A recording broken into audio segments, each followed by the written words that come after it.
La cuenta, por favor, Jimenita. Sí, señora presidenta. Llegaron dos oficios. Uno con el número 3411 del Ministerio de Relaciones Exteriores, con el que informa sobre el curso de la remisión que hizo el Estado de Chile ante la Corte Penal Internacional y otras del mismo tenor ante organismos internacionales por motivo del conflicto en la zona de la Franja de Gaza. Y también el ordinario 4075 del Servicio Médico Legal, con el que da respuesta sobre la utilización, gestión y resultado de los recursos aprobados por el Congreso Nacional para la identificación de los restos humanos contenidos en las 89 cajas. Eso se le están distribuyendo a su señoría la cuenta. Chaguán, por Sí, favor. dos cosas. Presidenta, si es posible, cuando tengamos quórum, si es posible mandar un oficio al Ministerio de Relaciones Exteriores, a la Cancillería. Nosotros hemos estado haciendo gestiones para ese efecto, para la adhesión, la necesaria adhesión de Chile a la demanda de Sudáfrica ante la Corte Internacional de Justicia por los graves hechos ocurridos en los últimos días, donde el ejército israelí, vulnerando la resolución de la Corte Internacional de Justicia, ha bombardeado Rafah, ha generando lo que nosotros llamamos un genocidio en vivo del pueblo palestino, con un desplazamiento forzado de personas, adicionalmente con víctimas civiles usando el hambre como método de guerra. Y yo creo que sin lugar a dudas, nosotros lo conversamos con el canciller, pero sería bueno un oficio de esta comisión pidiendo que dé cuenta respecto de cuál es la actitud que va a adoptar a un anuncio que hizo el presidente en su momento, y que se ha dilatado esa decisión. En su momento se iba a adherir junto con México. México ya adhirió hace un par de días atrás.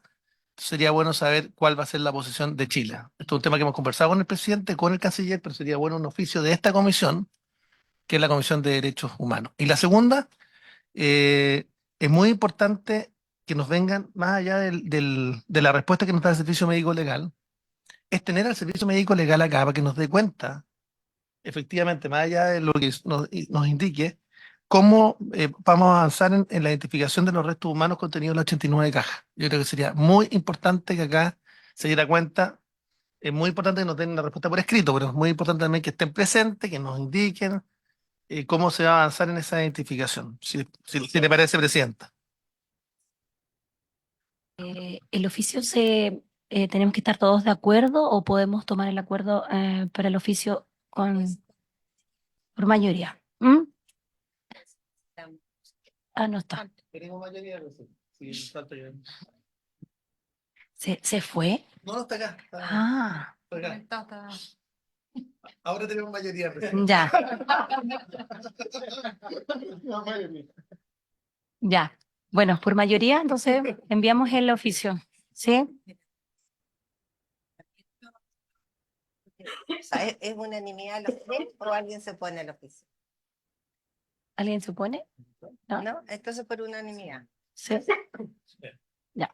Sí. Entonces por unanimidad de los senadores presentes. Ya. Bueno, primero que todo saludarlos, darles las gracias por estar acá. Me van a soplar los nombres. Sergio Pinto de la UNESCO y Mauricio Weiber de periodista de la Universidad de Chile. Bueno, vamos con Don Sergio Pinto, de la UNESCO. de la UNESCO, Ya, para que exponga sobre el proyecto de ley que regula la protección de los periodistas y personas trabajadoras de las comunicaciones. don Sergio, por favor.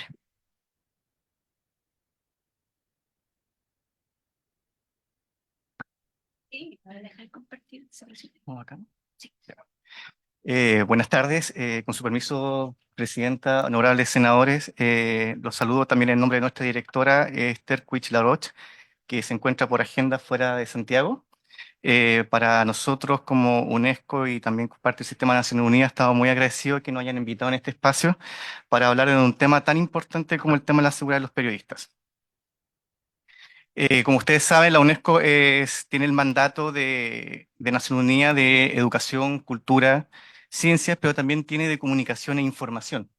Y entre eso, la Agencia Especializada de Naciones Unidas de promover la libertad de expresión, el acceso a la información, la libertad de prensa y la seguridad de las y los periodistas. El derecho a la libertad de expresión y el acceso a la información son libertades fundamentales, así como facilitadores para garantizar el Estado de Derecho y los derechos humanos en general. Las acciones de la UNESCO en estas áreas se enmarcan en el Plan de Acción de las Naciones Unidas sobre la seguridad de los periodistas y la cuestión de la impunidad, adoptado en 2012, el único plan sistémico, Presidenta, a escala de las Naciones Unidas, cuyo objetivo es crear un entorno libre y seguro para periodistas y trabajadores de los medios de comunicación, tanto en situaciones de conflicto como fuera de ellas. La actividad de la UNESCO contribuye a la consecución de los Objetivos de Desarrollo Sostenible, como ustedes saben, son 17, y en particular el OS 16, que tiene relación con la paz, justicia y instituciones sólidas. Al fortalecer el Estado de Derecho, las acciones de la UNESCO fomentan la realización de la mesa de las metas 16.10, que pretenden garantizar el acceso del público a la información y proteger las libertades fundamentales de conformidad con la legislación nacional y los acuerdos internacionales. En ese sentido, quisiera también agregar y también felicitar al Estado de Chile por también ser anfitrión de la Conferencia Mundial de Libertad de Prensa que se llevó a cabo ahora últimamente a comienzos de mayo, en el cual el país fue puntapié mundial de temas tan importantes como dije anteriormente, libertad de prensa, libertad de expresión, acceso a la información y la seguridad de los periodistas. En ese caso asistieron más de 160 países y estuvieron por lo menos una cantidad de participantes de alrededor de 2.500 personas y también tuvimos más o menos la cantidad de 200 actividades paralelas en el cual pudimos abarcar el tema de la seguridad de los periodistas y la libertad de expresión. La legislación de este proyecto de ley es una buena práctica para Chile y es un ejemplo para la región. Eso es bueno enfatizarlo y también agradecer el trabajo que también han hecho actores de la sociedad civil, políticos de distintos colores también y distintos sectores de nuestro Congreso, como así también expertos en la materia. En ese caso también agradecer también aquí a Mauricio Weibel, quien es un precursor también de esta ley modelo, en vista también de su origen en Montevideo el año 2021. Chile es el primer país en utilizar este modelo de ley, sirviendo como referente regional y global. La ley modelo propuesta por asociaciones de periodistas y expertos tiene estos estándares internacionales y es una guía para el desarrollo o fortalecimiento de las políticas públicas que refuercen la seguridad de los periodistas y sobre todo contempla las 3 Ps de la acción de las Naciones Unidas, que es prevención, protección y procuración de la justicia, que más adelante detallaré. Recogiendo los estándares en materia de derechos humanos y protección de las y los periodistas y comunicadores en particular, esta ley modelo recoge tanto instrumentos internacionales, que aquí lo haré muy rápidamente porque entendemos que son muchos de los instrumentos que ustedes utilizan diariamente sobre derechos humanos, que es la Declaración Universal de los Derechos Humanos, los Convenios de Ginebra, el Pacto Internacional de Derechos Civiles y Políticos, el Pacto Internacional de Derechos Civiles y Políticos 2011 y las distintas resoluciones de Naciones Unidas.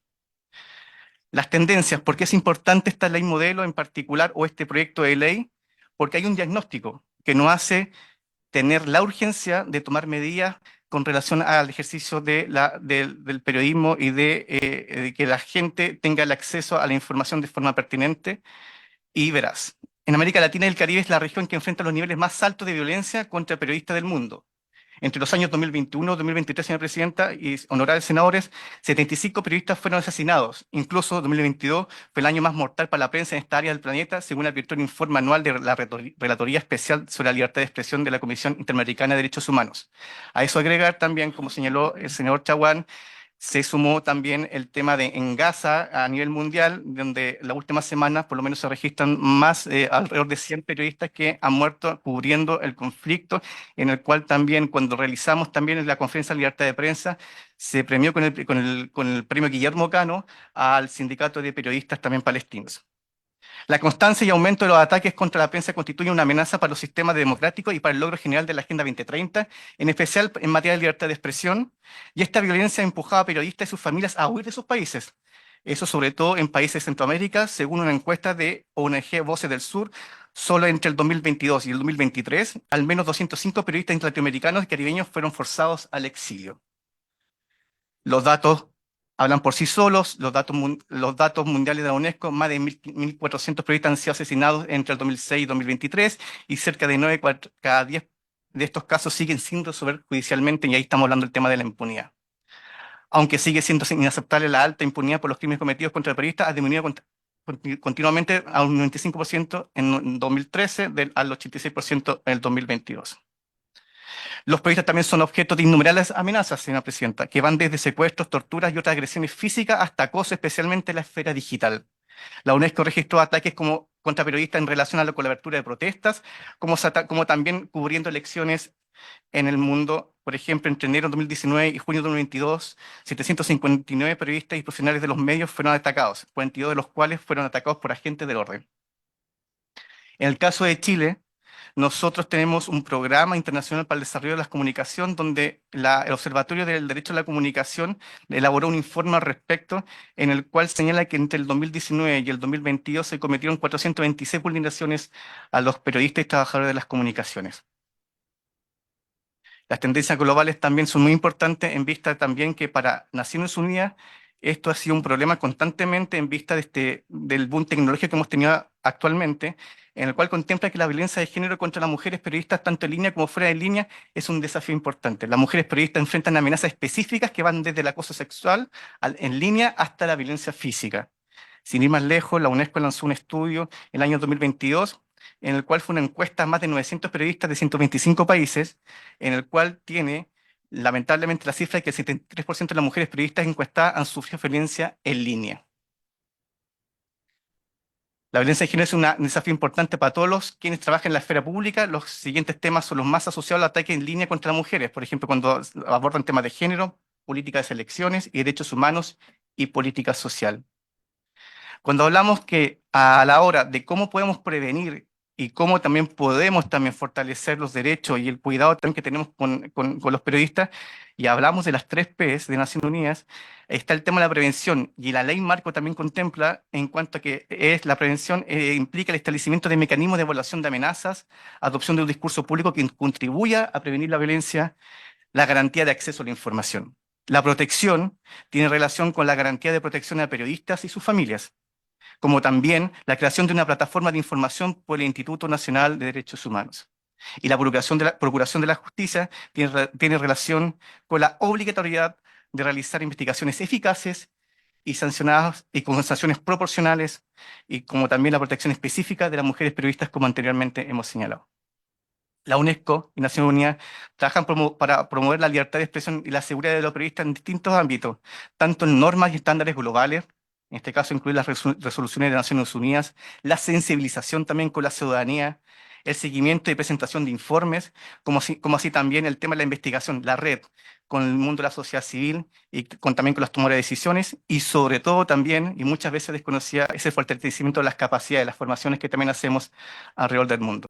Sin ir más lejos, hemos hecho en noviembre pasado, señora Presidenta y honorables senadores, hemos hecho una formación a carabineros en el cual ya se suma alrededor de 12.000 agentes que nosotros hemos hecho la formación a carabineros, y en el cual también invitamos a un grupo de periodistas para que las fuerzas del orden puedan entender protocolos en el cual implica también el cuidado y el acceso a la información, porque ambas partes son responsables que la ciudadanía en particular tengan el acceso a la información de forma veraz, oportuna y fuera de cualquier orden o cercanía a una vulneración de derechos.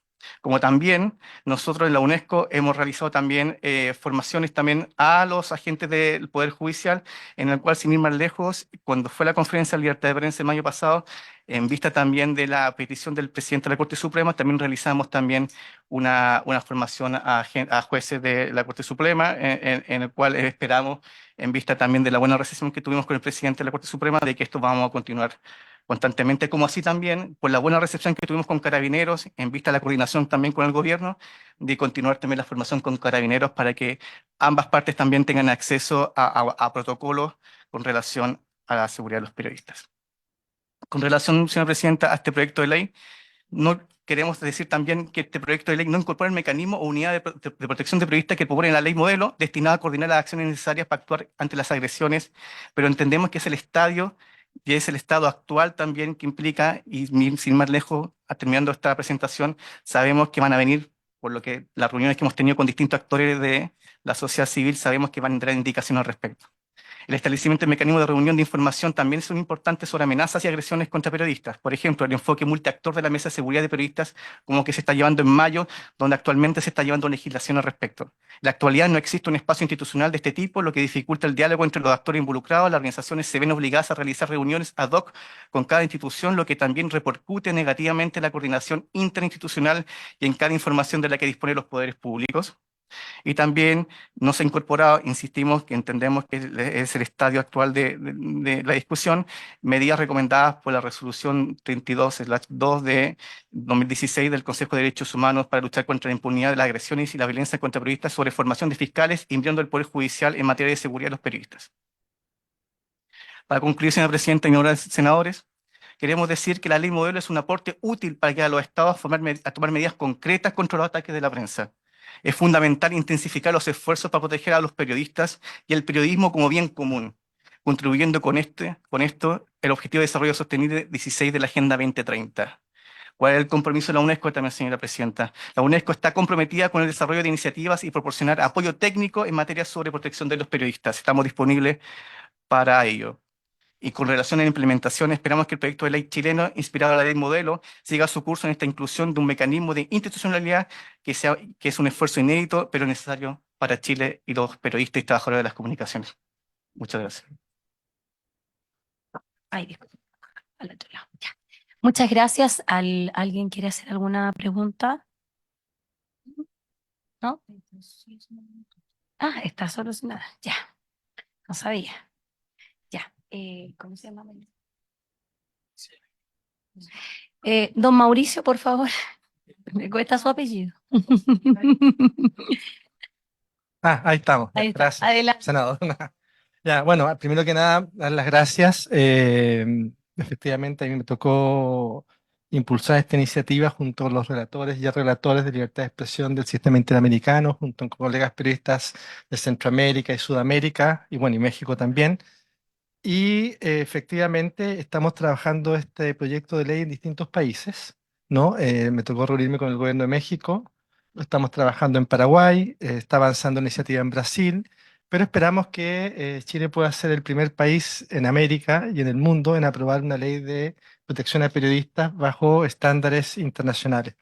Yo quisiera dar las gracias, creo que corresponde a los partidos políticos que apoyaron unánimemente este proyecto en la Cámara, ¿no? Estábamos ahí con Rocío Alorda, presidenta del colegio, y hubo discursos muy interesantes de diputados de la UDI, de RN, del Partido Comunista. Creo que fue bastante interesante, bastante republicano que fuéramos capaces en estos tiempos difíciles de diálogo de construir un consensos entre todos y todas, ¿no? Creo que fue algo muy bueno y que fuera en torno a un pilar de la democracia como es la libertad de expresión. Yo quiero referirme al proyecto mismo. Creo que voy a dejar una copia de la ley modelo, ¿no? Para que todas las podamos tener y enviar algunos otros documentos que me ha tocado trabajar con UNESCO. Creo que el proyecto en términos generales es un proyecto que está bien, pero que hay ciertas áreas que es necesario mejorarlas quizás de forma preventiva. O sea, hay problemas que no tenemos en Chile, pero que sería bueno prever y que eso quedara en la ley, ¿no? Por ejemplo, todo lo que tiene que ver con el SLAP, tiene que ver con lo que existe en algunos países, por ejemplo en Centroamérica, Nicaragua, otros, donde tenemos problemas con que se utiliza el Poder Judicial, Guatemala también, para atacar a los periodistas de forma arbitraria, ¿no? O sea, poderes judiciales que están cooptados por un Estado, por el crimen organizado, y se utiliza de forma masiva, digamos, las acciones judiciales para silenciar periodistas. Eso creo que hay que ver cómo, si bien no es un problema que tengamos acá, pero cómo eso puede ser incorporado en la ley. Nos parece que es importante fortalecer todo lo que tiene que ver con el secreto profesional, que es un área que se requiere fortalecer, que hay que ver, que también por suerte no es un conflicto que tengamos, pero cómo fortalecemos todo lo que tiene que ver con conflicto armado, ¿no? Las protecciones a los periodistas en caso de un conflicto armado. Y con un área que entiendo que el senador Chaguán hizo unos comentarios que me parecen pertinentes la vez pasada, ¿no? Respecto a los ataques de funcionarios a periodistas. No es una situación que tengamos hoy en Chile, pero es una situación que en algunos países es compleja. Voy a poner un ejemplo para que se entienda muy fácilmente, digamos, ¿no? En Colombia, hace un tiempo atrás, hace unos meses atrás, alguien atacó digitalmente a un periodista y el presidente de Colombia no tuvo una peor idea que retuitear la amenaza. La consecuencia de eso fue que el amenazante, el que amenazaba, digamos, en la noche fue a agredir al periodista efectivamente físicamente, ¿no? Entonces, ese tipo de conductas, ¿no? De amenazas de alta autoridad a periodistas, creemos que, si bien no las tenemos en Chile, preventivamente debiéramos tenerlas tipificadas, ¿no? Lo que aún creo que nos falta, y coincido con eso, creo que con todos los actores, ¿no? Creo que es definir bien cuál es el mecanismo de protección. Y aquí me quiero detener un poco más porque efectivamente en América Latina solo hay 4 países que tienen mecanismos de protección, que son México, Honduras, Brasil y Colombia, que son realidades bastante distintas a la nuestra, ¿no? La idea de tener un mecanismo de protección a periodistas en Chile tiene un sentido más preventivo, si se quiere, pero creemos que hoy es necesario porque estamos empezando a tener situaciones complejas en la macrozona norte con el crimen organizado y por lo tanto nos parece que hay que tomar medidas. Hace unos días atrás yo me enteraba que hay un par de universidades que estaban haciendo un estudio sobre percepción de riesgo de periodistas y los periodistas de la zona norte no querían contestar, ¿ya? Porque están en una situación mucho más compleja. Entonces hoy día, ¿no? Si hoy día, por ejemplo, la Estrella de Arica, ¿ya? Tiene una agresión a sus periodistas, no tiene cómo defenderlo. No tenemos como Estado mecanismos para protegerlo del narco. Entonces estaríamos al igual que en Paraguay, ¿no? Donde en Pedro Juan Caballero, por ejemplo, en Paraguay, tenemos 1 o 2 muertes de periodistas al año, y hoy día los periodistas en Paraguay, en Pedro Juan Caballero, no escriben sobre el problema del crimen organizado porque saben que los matan. Yo creo que quizás todos nos acordamos del caso de un fiscal paraguayo que investigaba un crimen de periodista y que fue asesinado en Brasil, ¿no? Entonces, este tipo de situaciones que ya empezamos a ver de operaciones de crímenes transnacionales, tenemos el caso Ojeda, ¿no? Este tipo de situaciones tenemos que empezar a preverlas, ¿no? Y una situación que tenemos que ver, creo, tiene que ver con los mecanismos de protección. Eh, Creo que es importante que discutamos las funciones de los mecanismos de protección y creo que ahí tenemos 3 funciones principales. Una, la preventiva, o sea, que el mecanismo tenga funciones preventivas, que podamos prever antes de que las situaciones ocurran. 2, de sistematización de información, ¿no? Tenemos que sistematizar información para poder ver antes también nuevamente que esto ocurra. Y otra que es la de protección, ¿no? Creo ahí que esa es la parte que nos va a costar más porque no tenemos experiencia en esto, ¿no? Porque lo estamos diseñando antes de que ocurra, entonces eso nos va a costar, ¿no? Y claramente el mecanismo que creemos no va a tener que ser como el de México ni el de Colombia, ¿no? En Colombia mi amiga Claudia Julieta Duque durante 20 años anduvo en un auto blindado, esa no es la realidad de Chile por suerte, pero vamos a tener que ver cómo ese mecanismo opera, cómo protege al periodista y a la familia, qué se va a entender por familia, qué se va a entender por protección, en fin, todos esos temas. Y en ese sentido, creo que eso es relevante, ¿no? Que podamos ver cómo se implementa ese mecanismo y que podamos ver además cuáles son las etapas de implementación de ese mecanismo y cómo ese mecanismo se coordina con determinadas institucionalidades o mecanismos que ya están existentes, ¿no? Creo que esa es la etapa más difícil. Bueno, yo entiendo perfectamente que no es el Senado ni el Congreso el que tiene que hacer esas indicaciones, porque como hay gasto público, tiene que hacer el Ejecutivo. Y por lo tanto, creo que ahí va a ser importante ese diálogo. Eh, Solo para terminar, a mí me toca, o me tocó estar a cargo del programa de protección para periodistas en América Latina de la UNESCO, ¿no? Acabamos de terminar esa iniciativa y hacer la reflexión. Nosotros hicimos el primer proyecto piloto en Costa Rica, que no es un país con problemas de seguridad, pero en Costa Rica teníamos efectivamente tenemos a 200, más de 205 periodistas exiliados, que son la mitad de ellos nicaragüenses y la otra mitad que vienen de El Salvador, Guatemala, Honduras, escapando del crimen organizado. Eh, en general, en América Latina lo que estamos enfrentando hoy día es una situación muy compleja donde las amenazas a periodistas no solo son físicas, están empezando digitales, están empezando judiciales, es el SLAPP que hablábamos, Y estamos en una situación, yo diría, de precarización, lo que pasó en Ecuador con el ingreso a la televisión, lo que está pasando en la Amazonía con el asesinato del periodista de Guardian, ¿no? Hasta antes del conflicto en Palestina, hasta antes del conflicto en Palestina, América Latina era la zona del mundo con más periodistas asesinados, ¿ya? Históricamente, ¿no? Según la cifra de la UNESCO. Por lo tanto, para nosotros y a mí como gestor, impulsor de esta iniciativa, sería tremendamente valioso que en Chile se pudiera aprobar con estos estándares y para que nosotros podamos seguir trabajando en esto en los países que les decía, que son México, que son Paraguay, que son Perú, Brasil, en el entendido de que entendemos que al igual que lo que sucedió con la Ley de Acceso a la Información Pública en su minuto, que fue una iniciativa panamericana, hoy día casi todos los países de América Latina tienen leyes de acceso a la información. Sería muy bueno que en un periodo de 15 a 20 años, quizás en toda América Latina, ojalá, sé que hay partes donde ya no es posible, pero que ojalá en 15 a 20 años podamos tener leyes de protección a periodistas y que podamos decir claramente que el primer ejemplo fue Chile, ¿no? Que así como en algún momento el país fue ejemplo de otras iniciativas, hoy día sea ejemplo de la defensa de la libertad de expresión y la democracia. Eso. Nada, yo finalmente, bueno, agradecer lo que han planteado Palestina. A mí me tocó, yo soy presidente del jurado del premio UNESCO Guillermo Cano, que es como el Nobel del periodismo. Este año efectivamente le dimos el premio a los periodistas palestinos. Acá en Santiago pedimos un minuto de silencio por los más de 100 periodistas asesinados. Y bueno, muchas gracias por eso también. Así que eso. Y bueno, cualquier pregunta, ahí estamos disponibles. Muchas gracias. ¿Alguna pregunta? ¿Mm? Senador, por favor. Ya, muchas gracias, Presidenta. No solo agradecerle a los expositores su presentación. En líneas generales, nosotros creemos que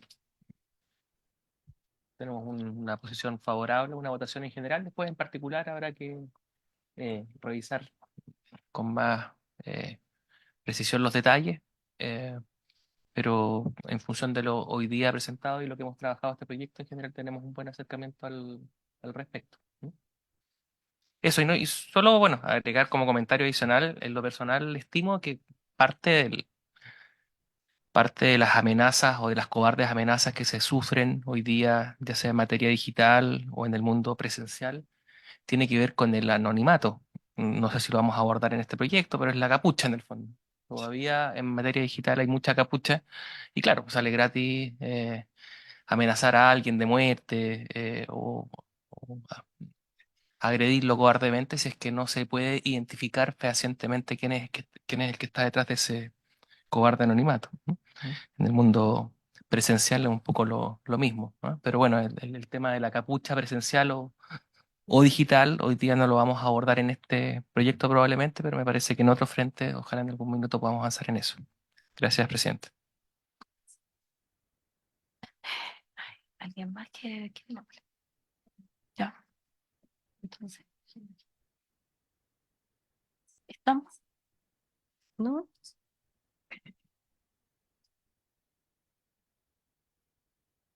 Ah, ok.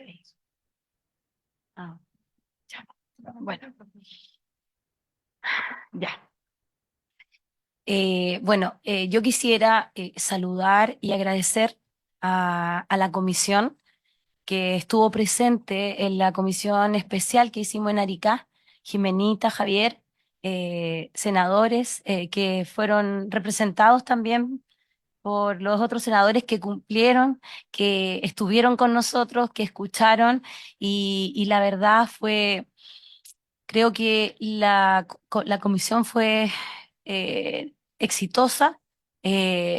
Pudimos conocer más sobre lo que ocurrió y de verdad que, bueno, el agradecimiento para todos ustedes, para la comisión, por el esfuerzo, por todo. Así es que eso, yo creo que ya estamos ok con la comisión y bueno, agradecerles nuevamente por haber estado acá, por haber asistido y eso, muchas gracias. Ya, se levanta la sesión. Muchas gracias.